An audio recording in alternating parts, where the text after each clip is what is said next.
Essa parte emocional tem sido muito enfatizada até como parte do tratamento. Ah, ah, é muito eloquente você perceber ou receber dados de literatura já publicados por diversos autores, mostrando que 85% dos surtos da esclerose múltipla, da forma surto-remissiva, são precedidos por eventos de vida estressantes, né?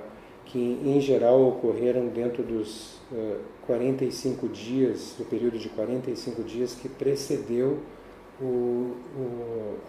os sintomas do surto, né?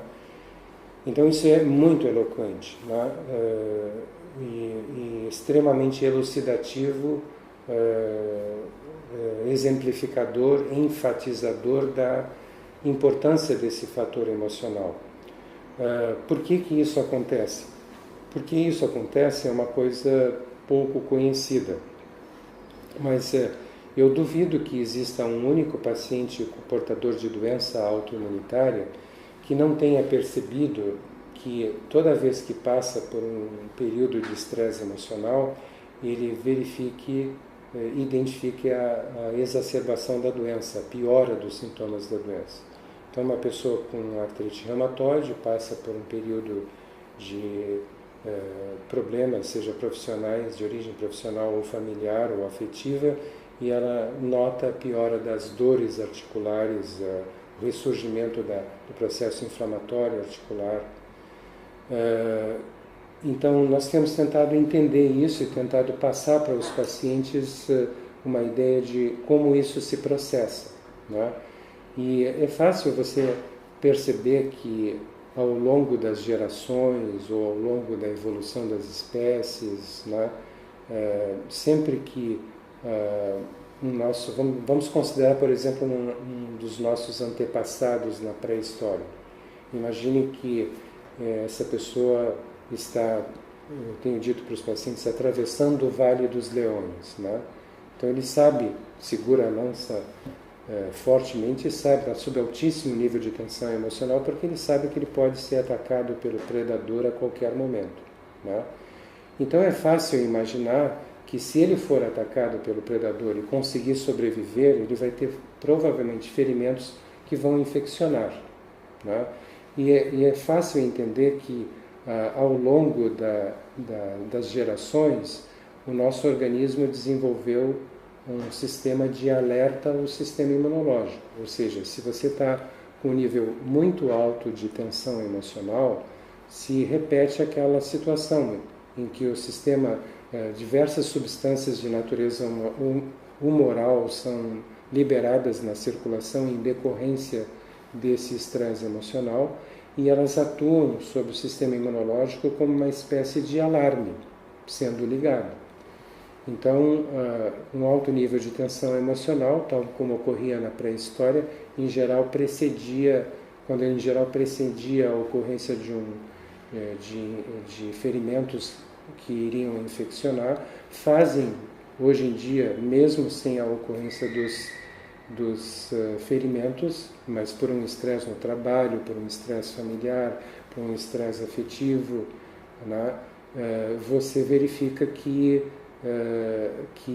o sistema imunológico é acionado, entra em estado de alerta, né, e se esse sistema imunológico está desregulado, porque esse indivíduo é portador de uma resistência aos efeitos imunorregulatórios desse potente hormônio conhecido como vitamina D, né? Se ele tem uma resistência e, além disso, pode ter também deficiência de vitamina D por baixa exposição solar, então você pode imaginar que você vai ligar ou acionar um sistema imunológico, colocar em ação um sistema imunológico que está desregulado, e desregulado ele pode atacar o próprio organismo. Então você consegue entender por que esse estresse emocional, via de regra, precede a reativação ou exacerbação de qualquer doença autoimunitária. Uma pessoa portadora de psoríase, por exemplo, sabe que quando passa por estresse, imediatamente a psoríase ou quase que imediatamente, a psoríase piora, as lesões psoriáticas pioram. Então isso é uma coisa muito clara e nós procuramos colocar esses exemplos e mostrar, por exemplo, imagine que você tem um carro estacionado no meio-fio da calçada que tem uma grande folga na direção. Enquanto ele está estacionado, ele não provoca problema algum. Né? Imagine que esse carro representa o seu sistema imunológico. Ele não está ativado pelo estresse, você não ligou a ignição. Muito bem. Aí imagina que você agora resolve sair com esse carro. Então você liga a ignição e sai andando com esse carro. Como ele tem uma grande folga na direção, você tem dificuldade de manter o controle da linha que esse carro deve seguir, e aí ele sobe em cima da calçada, ele atropela pessoas, ele vai para a contramão, bate em outros carros. Então você imagina que um sistema imunológico desregulado, ao ser acionado, ao entrar em ação pelo seu estresse emocional, ele vai provocar danos ao seu organismo que ele não provocaria se ele estivesse adequadamente regulado por uma dose adequada de vitamina D que compensasse o grau de resistência que essa pessoa tem aos efeitos imunomoduladores da vitamina D. Quanto à questão do trabalho desse pesquisador chamado George Wieland, né, ele se dedicou não a doenças autoimunitárias, mas mais a capacidade cognitiva que, via de regra, costuma acontecer num grande percentual de pessoas à medida que elas vão envelhecendo. Né? Por exemplo, se você considera, ele se dedicou à questão cognitiva mesmo, a perda da capacidade de raciocínio, de memória, de linguagem, de abstração, de compreensão, que as pessoas, muitas pessoas, não todas, mas a partir de uma determinada idade, um número crescente de pessoas vai desenvolvendo.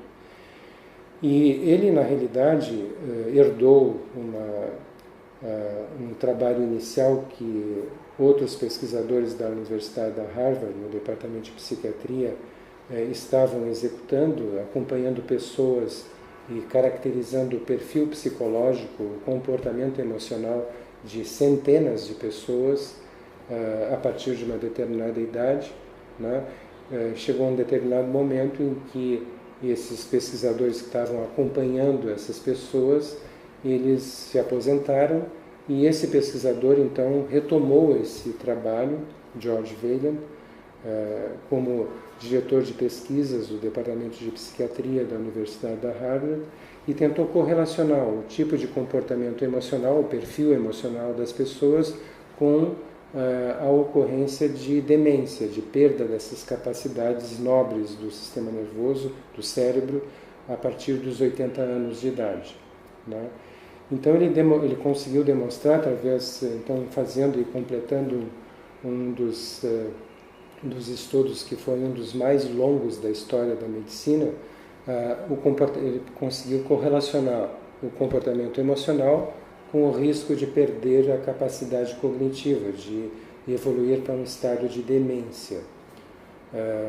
Então ele demonstrou que as pessoas que, ao enfrentarem os seus problemas do dia a dia, elas mantêm as suas emoções sobre um determinado controle, um nível de controle, não se deixam abalar terrivelmente pelos problemas que enfrentam no seu dia a dia, aceitam que de vez em quando vão ocorrer problemas e alguns desses problemas, por mais que ele tenha feito para resolver o problema, fazendo tudo o que estivesse ao seu alcance, com boa vontade, procurando fazer tudo bem feito para atingir a solução do problema, né, alguns desses problemas eventualmente vão se revelar como problemas que não têm solução, que não está ao alcance daquela pessoa resolver esse problema. Então essas pessoas que não se deixam abalar por isso, aceitam, entenderam que isso faz parte de uma vida normal, de você enfrentar problemas que eventualmente não têm solução, mas a maioria deles depende de você, mas de vez em quando alguns não dependem de você e não têm solução. Então essas pessoas, ao aceitarem isso sem sofrimento, né, essas pessoas que têm esse perfil emocional, essas pessoas têm praticamente um passaporte garantido para cruzar os 80 anos de idade sem perda de função cognitiva, né? Sem essa perda dessas funções nobres do sistema do cérebro que eu mencionei. Ao contrário, aquelas pessoas que mantêm alto nível de irritabilidade, que sofrem por antecipação, que se angustiam muito por problemas corriqueiros, essas pessoas têm alto risco de desenvolver doenças neurodegenerativas a partir de uma determinada idade. Nós temos observado, completando ainda o trabalho desse pesquisador, ele separou aquele grupo de pessoas que tinham cruzado os 80 anos de idade, pelo menos mantendo uma função cognitiva que já tinham antes dessa idade, que tinham quando adultos jovens, né? Ele separou essas pessoas e procurou verificar se havia, pensar nesse grupo de pessoas, aquelas pessoas que ao longo do processo de envelhecimento haviam não só mantido a função cognitiva, mas haviam ganho função cognitiva durante o processo de envelhecimento. Eram aquelas pessoas mais velhas que eram consideradas verdadeiros sábios na comunidade a qual eles pertenciam, e que eram procurados por pessoas mais jovens em busca de conselhos, né? E ele verificou que essas pessoas elas tinham três características de personalidade marcantes, que era alta capacidade de não guardar ressentimentos, grande capacidade de guardar gratidão e um traço marcante de altruísmo na personalidade, ou seja, eram pessoas que se sentiam bem ao ajudarem outras pessoas sem receberem nada em troca. E essas pessoas que têm essas características, então, elas, além de manterem um emocional estável no enfrentamento dos seus problemas, elas têm uma perspectiva de alcançar uma idade avançada até ganhando função cognitiva. Se nós tentarmos explicar esses resultados com base em outros trabalhos feitos por outros pesquisadores, hoje nós sabemos, e isso foi comprovado no cérebro humano desde 1998, que nós todos os dias produzimos milhares de novos neurônios a partir de células-tronco, né? E essa produção de novos neurônios pode ser maior ou menor neste ou naquele indivíduo em comparação com outros indivíduos. E essa produção de novos neurônios sofre a ação, basicamente, a influência basicamente de dois fatores. É um fator que seria assim, o seu emocional. Então, um estado de depressão, por exemplo, está associado a baixa produção de novos neurônios. Então, são as pessoas que se mantêm deprimidas, elas não conseguem repor, através da produção diária de neurônios novos, aqueles neurônios que elas perdem. E elas, no decorrer dos anos, elas vão ter uma quantidade progressivamente menor de neurônios e, por isso, vão estar sob o risco de desenvolver uma doença dita neurodegenerativa ou de perderem as suas capacidades nobres de raciocínio, linguagem, compreensão, abstração. Por outro lado, as pessoas que mantêm uma atitude emocional positiva, elas não têm esse bloqueio da produção de novos neurônios. Então, esse fator emocional é um dos dois fatores importantes para a questão de quantos neurônios nós estamos produzindo no nosso dia a dia. Quantos neurônios novos nós estamos acrescentando ao nosso cérebro e onde nós estamos acrescentando, em que parte do nosso cérebro nós estamos acrescentando novos neurônios. O outro fator é o fator de quanto nós estamos utilizando, com que frequência nós estamos usando o nosso cérebro e qual área do nosso cérebro nós estamos utilizando.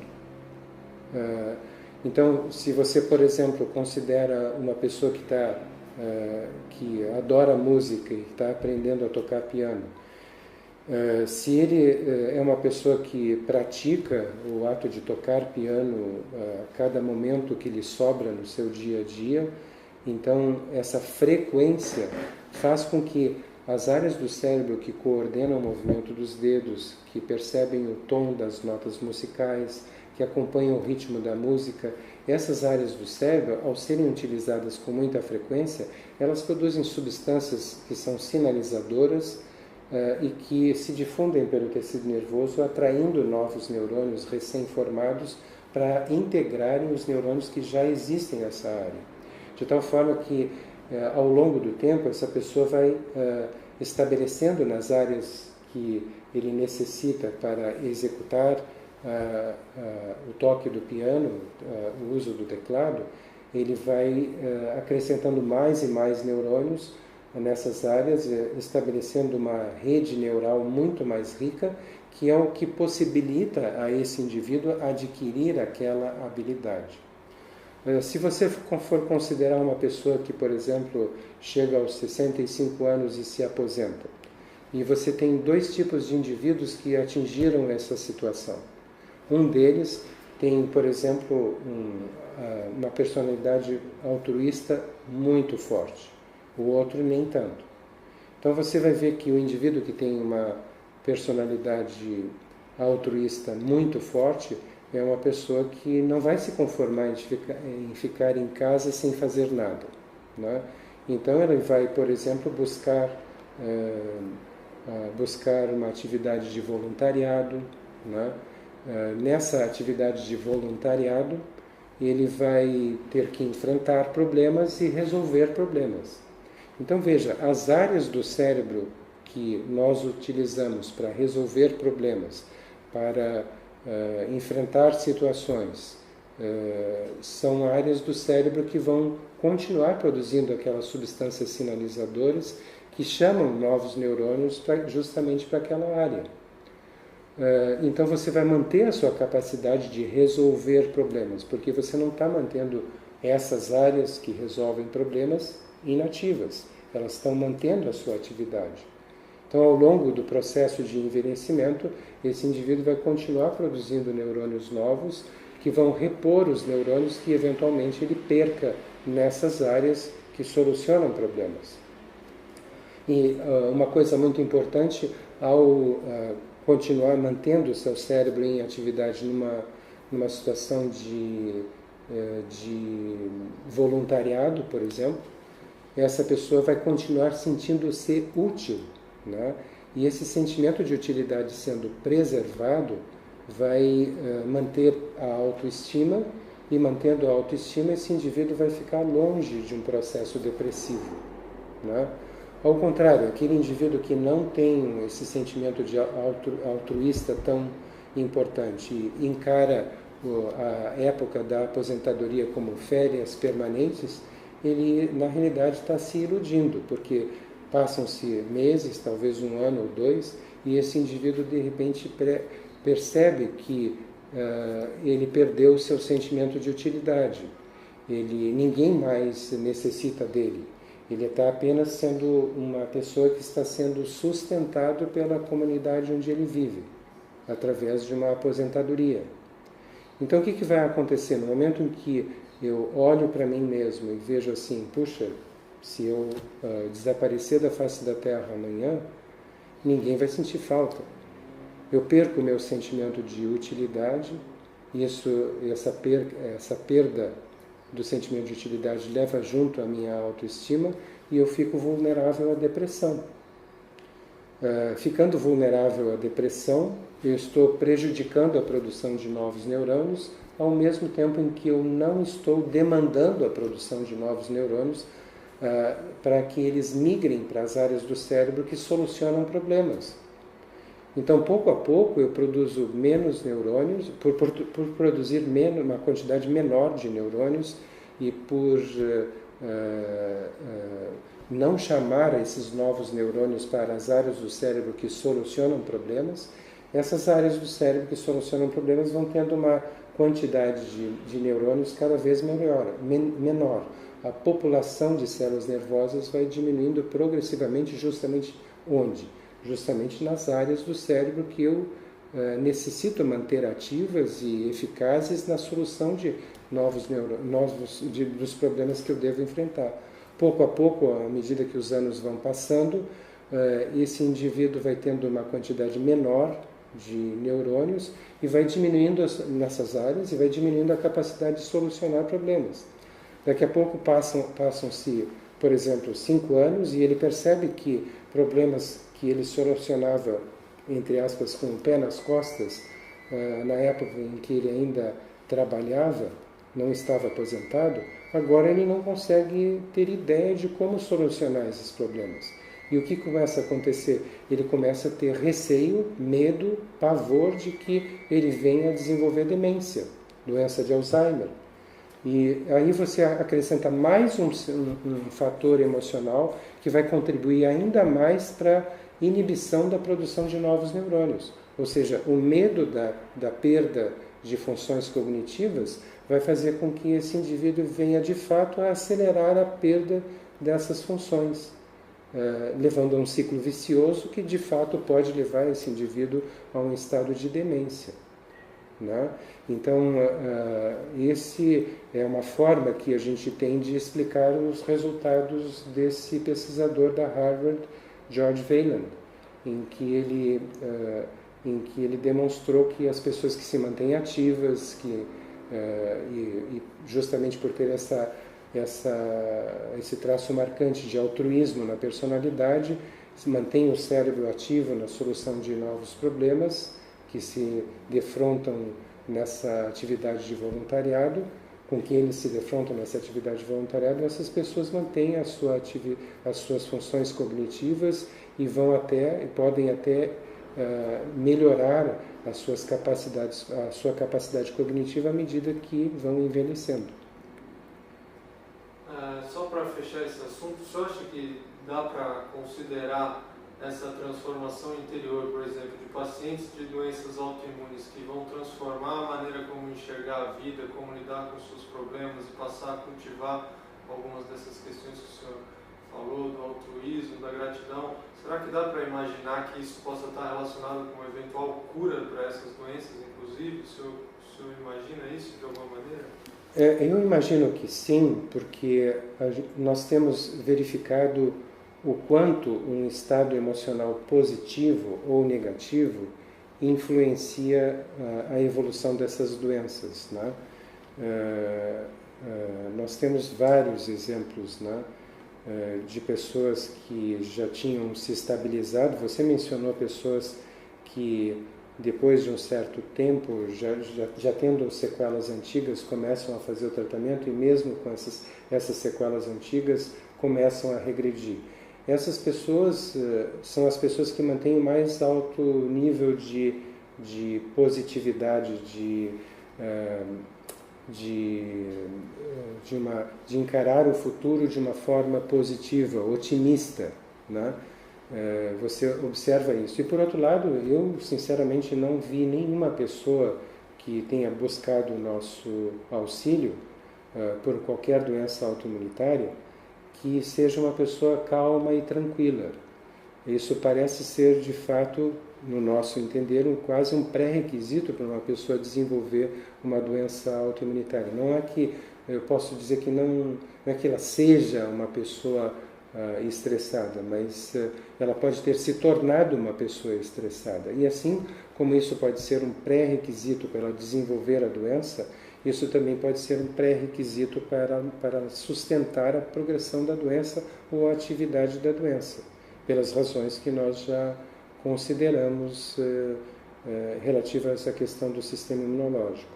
Eu acho que vale muito a pena acrescentar algumas coisas em relação ao trabalho desse pesquisador da Harvard, George Wayland, que seria assim observações pessoais, por exemplo, relativas, por exemplo, à doença de Parkinson, né? Não é uma doença autoimunitária, é uma doença neurodegenerativa, né? Mas nós temos encontrado uma atitude emocional típica até hoje, sem nenhuma exceção, em mais de 1.000 pessoas portadoras de doença de Parkinson que nós acompanhamos nos últimos 10, um pouco mais do que 10 anos. São pessoas que têm muito medo, né? Desde que se conhecem por gente, a vida e o comportamento delas é comandado por esse medo, mesmo que não deixe transparecer, né? Então, esse medo gera um comportamento típico. Então, por exemplo, quando essas pessoas começam a trabalhar numa determinada profissão, elas são consideradas pessoas de um alto nível de responsabilidade e altamente confiáveis. Porque toda tarefa que é dada, colocada sob a responsabilidade dessa pessoa, gera angústia, medo e preocupação. Medo, angústia, preocupação relativas ao quê? A que alguma coisa dê errado nesta tarefa que foi confiada a ele, né? Então, o que ele faz? Ele procura, regido por esse medo, ele procura se cercar de todas as precauções para que nada dê errado, né? E por isso são consideradas pessoas de alta responsabilidade e que muito cedo na sua empresa, na empresa onde eles trabalham, eles conseguem uma promoção. E eles ao serem promovidos, eles não encaram essa promoção, não sentem essa promoção com grande euforia. Pelo contrário, elas recebem essa promoção com mais angústia, né? Porque são mais responsabilidades. Alcançou agora o cargo de chefia do setor da empresa, onde ele era apenas um funcionário, mais um funcionário dentre 30 funcionários que trabalham naquela seção. Agora ele é responsável por toda a seção. E aí o que acontece? Ele tem um nível maior de responsabilidade que gera um nível maior de angústia, e ele vai fazer de tudo para que todos os funcionários que trabalham sob seu comando façam o serviço, o trabalho daquela seção com todo o nível de responsabilidade que ele faria se estivesse no lugar do funcionário. E o que acontece é que passa-se um ano e pouco, e o dono da empresa vê aquela seção trabalhando, os funcionários daquela seção trabalhando como elementos de uma orquestra, né? O que ele faz? Ele pega esse indivíduo que agora é chefe da seção e promove, diz ele, agora você vai ser chefe do departamento. Essa pessoa recebe isso com mais angústia ainda, né? Mas ele nunca nega, né? Porque também nunca nega uma promoção, porque sempre existe também o receio de que ele venha, quanto mais ganho ele tenha, do ponto de vista financeiro, mais ele se sente seguro para dar suporte financeiro à sua família, né? Então ele não consegue negar uma nova promoção. Ele aceita, mas aceita com mais angústia, porque essa nova promoção requer mais responsabilidades que vão ficar ao seu encargo. Agora ele não tem apenas os 30 funcionários da seção, agora eles têm 3.000 funcionários do departamento. E aí o que vai acontecer? Ele vai fazer serão, vai trabalhar até altas horas, vai ir na empresa no final de semana, porque nada pode dar errado. Ou seja, ele vai vivendo a vida dele com grande angústia. Chega uma determinada época da vida dele em que esse indivíduo enfrenta um problema muito, muito maior do que ele normalmente enfrentou ao longo da vida. E o que vai acontecer é que substâncias tóxicas que são produzidas por esse estado de angústia passam a ser produzidas numa quantidade muito maior. E eles acabam afetando justamente porque justamente pelo fato de que essas toxinas são derivadas da dopamina, as toxinas provocadas por esse sentimento de angústia são derivadas da dopamina. A mais conhecida delas é uma substância chamada salsolinol. Essas neurotoxinas vão afetar justamente as áreas onde a dopamina é produzida no nosso cérebro. A dopamina é um neurotransmissor produzido em determinadas áreas do cérebro. Então, são essas áreas que vão ser mais afetadas por essas neurotoxinas. E o que acontece? Essa pessoa vai lenta e gradualmente desenvolver os mesmos sintomas que uma pessoa que sofre uma situação de alto risco de vida súbito, por exemplo, quase foi atropelado por um trem. Aí fica numa situação de estar paralisado de medo, tremendo de medo e muitas vezes urina na roupa, né? Então essas expressões, paralisado de medo, tremendo de medo, se urinou de medo, né? Em uma situação como essa, quase foi atropelado por um trem, são justamente as mesmas manifestações que ocorrem no Parkinson, mas de uma forma insidiosa, não súbita e transitória, como uma pessoa que quase foi atropelada pelo trem. Mas pouco a pouco a pessoa que está desenvolvendo doença de Parkinson, ela vai sentindo o braço mais rígido, por exemplo, ao caminhar ele oscila menos, começa a ter tremores, né? Por exemplo, vamos dar um exemplo mais concreto para que isso fique bem claro. Imagine uma pessoa que é um alto executivo, já de uma certa idade, 55, 60 anos de idade, e que sofre uma dor de origem cardíaca, que nós chamamos de angina. Vai num pronto-socorro cardiológico, é submetido a um cateterismo cardíaco. Aí dizem a ele, olha, você tem que ser operado de urgência, amanhã nós temos que estar com você no bloco cirúrgico, porque nós vamos colocar 2 pontes de safena, uma ponte de mamária, 3 estentes para salvar a sua vida, né? Então essa pessoa vai para o bloco cirúrgico numa situação de pavor, porque ele está sob alto risco de vida, né? Então você imagina que aquelas neurotoxinas provocadas pelo estado de pavor passam a ser produzidas em grande quantidade. Mas imagine que a cirurgia é bem sucedida, que tudo correu bem, que esse indivíduo está recebendo alta já depois de 1 semana ou 10 dias de hospitalização e já está apresentando os primeiros tremores na mão direita, por exemplo. Aí o cirurgião torácico diz assim, olha, você tem que procurar um neurologista porque tem que ver qual é a causa desses tremores. Aí ele vai procurar um neurologista e o neurologista diz assim, olha, você tem Parkinson. E Parkinson é considerada uma doença neurodegenerativa, progressiva, potencialmente incapacitante, que não tem cura e que só tem tratamento paliativo. Veja o que acontece agora. Você, ao receber essa notícia, esse indivíduo que sempre esteve extremamente angustiado por pequenos problemas do dia a dia, né? Nesse indivíduo agora você plantou o terror na alma dessa pessoa, né? E aí você estabelece um ciclo vicioso em que a pessoa que desenvolveu a doença do medo agora está com medo da doença do medo. Em outras palavras, disseram para ele que ele tem uma doença neurodegenerativa que não tem cura, ele está agora apavorado. Ele está apavorado e o que os pacientes dizem com pavor de ficarem dependentes até para suas necessidades diárias. E isso gera o quê? A produção de uma quantidade maior daquelas mesmas neurotoxinas que geraram os primeiros sintomas da doença.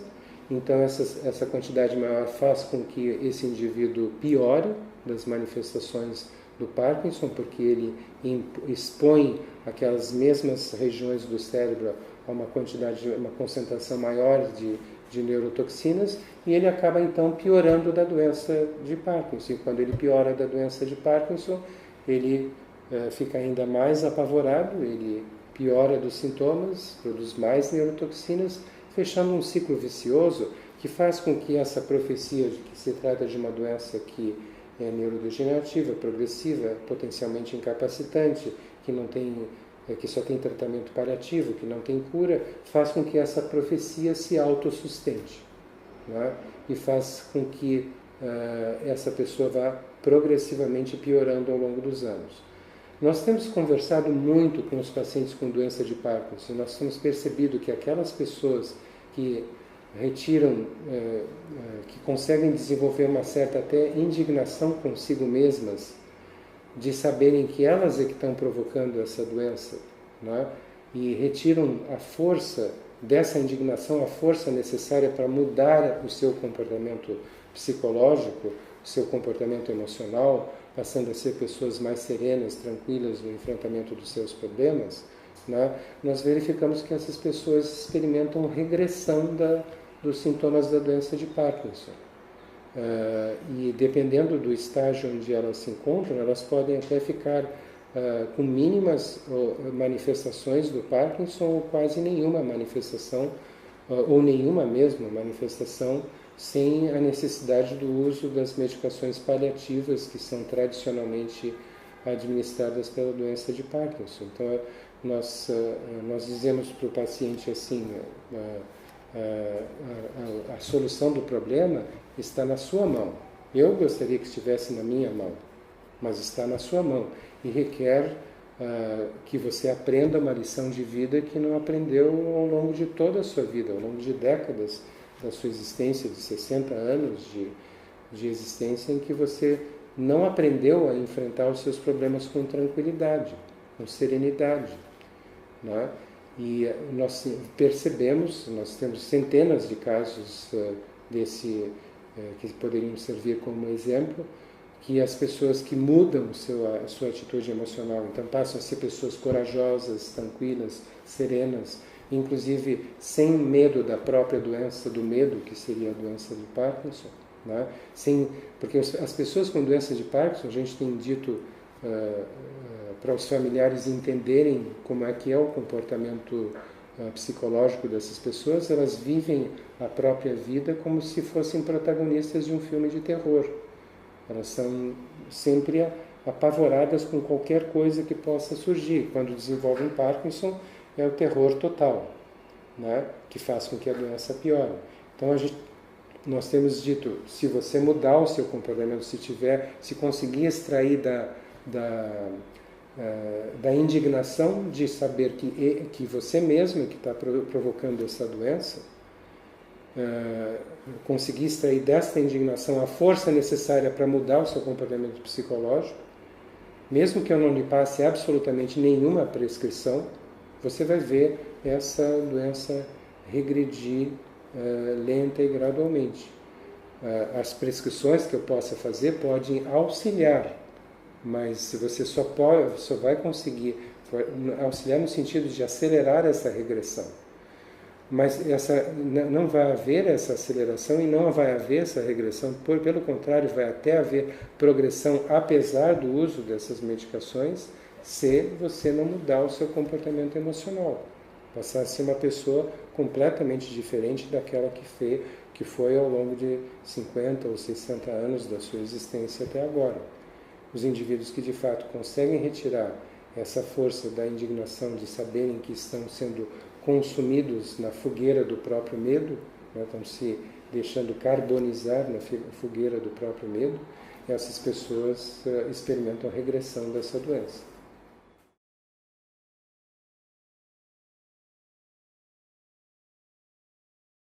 Eu considero essa pergunta assim talvez uma das mais, se não a mais importante de todas que você fez, né? Porque ele tem um alcance social e até para o futuro do país como um todo incalculável, eu considero incalculável, né? A deficiência de vitamina D hoje em dia é considerada uma pandemia mundial, né? Para você ter uma ideia, se estima que no inverno, numa cidade urbana como São Paulo, né, num ambiente urbano como a cidade de São Paulo, quase 80% da população é deficiente em vitamina D, né? E em cidades situadas no hemisfério norte ou no hemisfério sul, quanto mais distante da linha do Equador, pior é essa situação. Essa pandemia mundial piora ao ponto de você ter cerca de 99% da população deficiente em vitamina D no inverno dessas regiões. Se estima que apenas um em cada 10 pessoas no mundo não tenham deficiência de vitamina D. E é muito importante você perceber que esse é um hormônio esteroide que tem funções de extrema importância no cérebro, tanto do adulto, mas principalmente do cérebro em desenvolvimento, né? Ou seja, no cérebro do feto e no cérebro da criança. Então, você sabe, hoje em dia sabe, por situações que ocorreram, por incidentes históricos que ocorreram, que a deficiência de vitamina D durante a gestação provoca o nascimento de crianças autistas, né?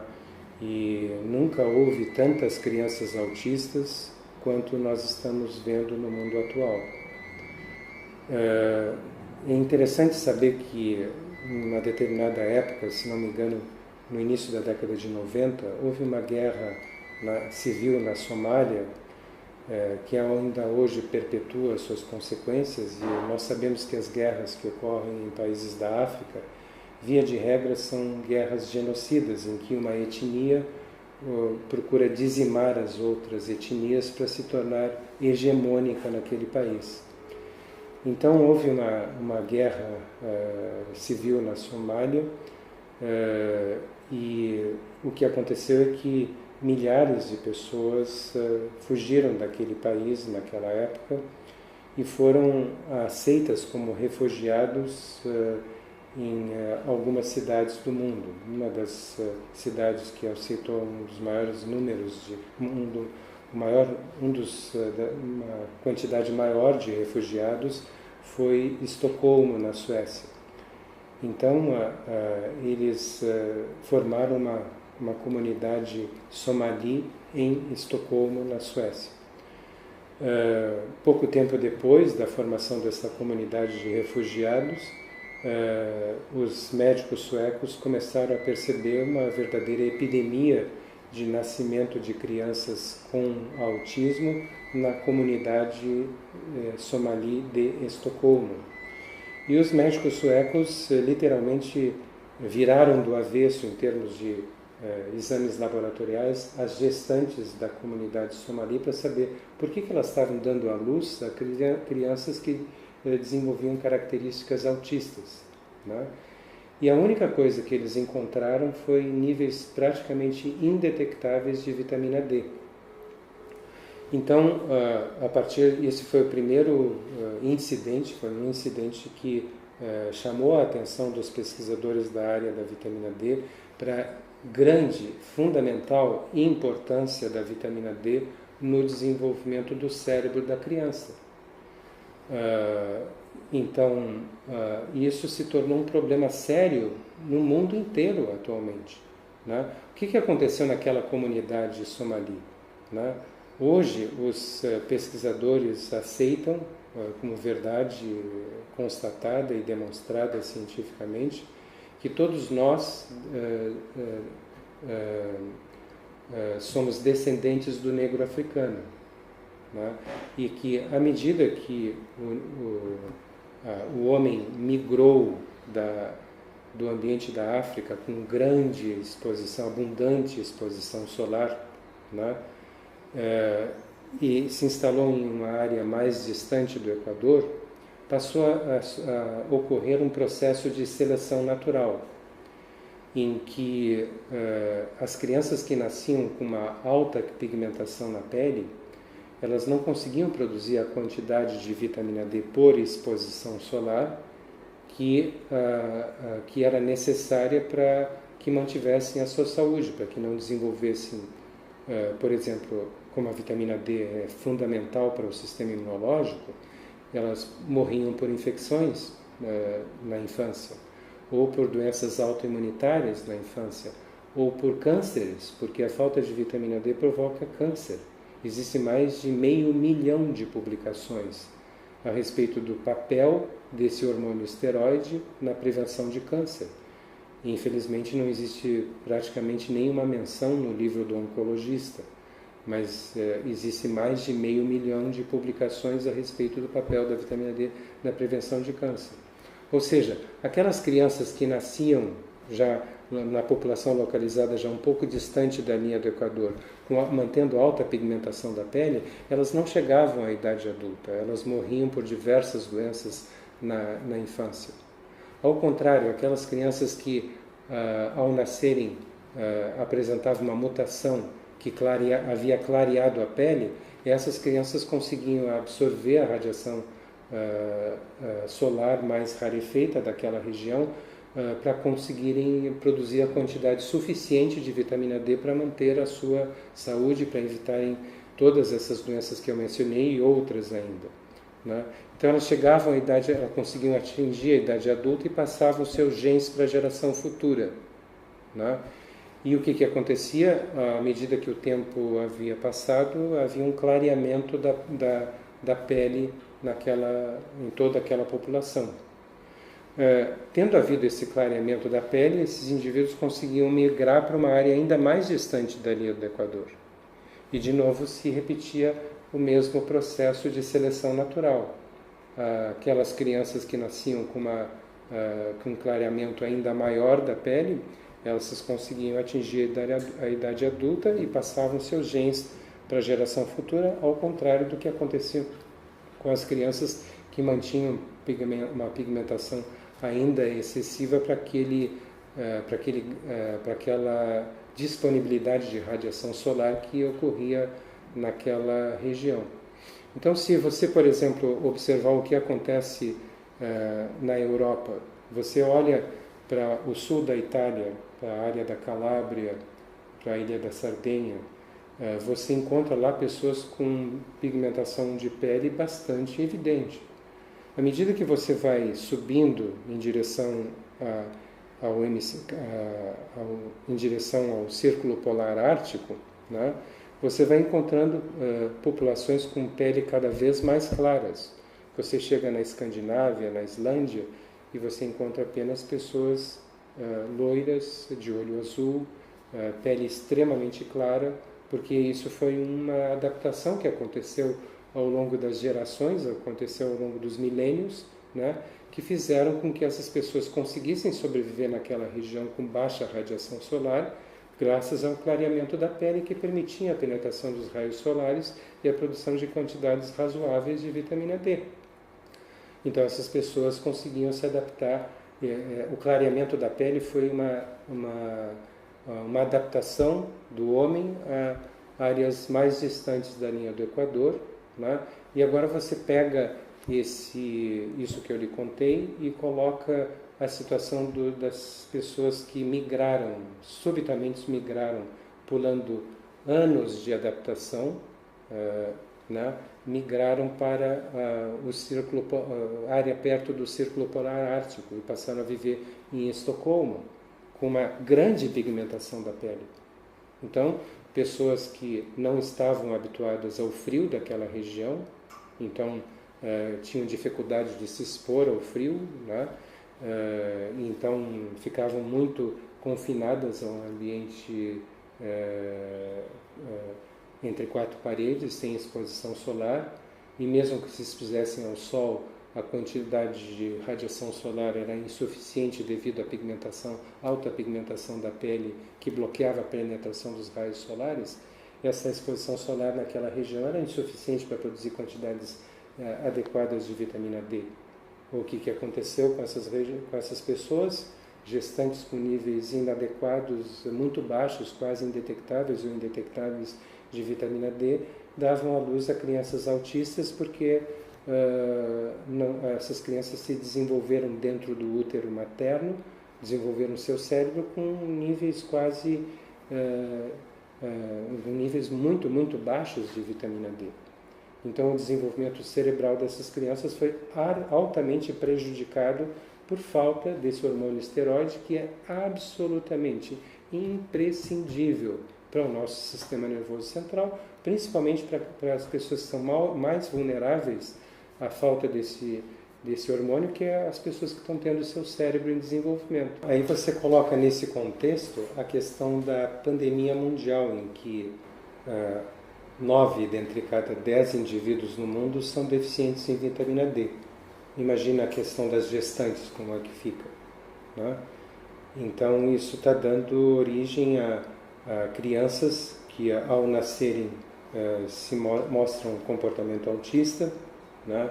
Quando atingem, ou outras crianças que quando atingem a puberdade desenvolvem esquizofrenia, né? Então hoje tem vários estudos relacionando não só o autismo, mas também a esquizofrenia, o distúrbio bipolar, indivíduos que durante a fase de desenvolvimento do cérebro, intrauterina e pós-natal, tiveram níveis muito baixos de vitamina D.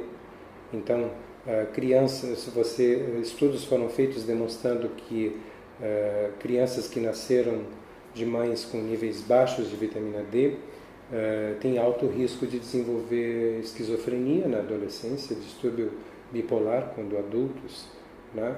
Então você imagina o quanto isso é importante para o desenvolvimento cerebral.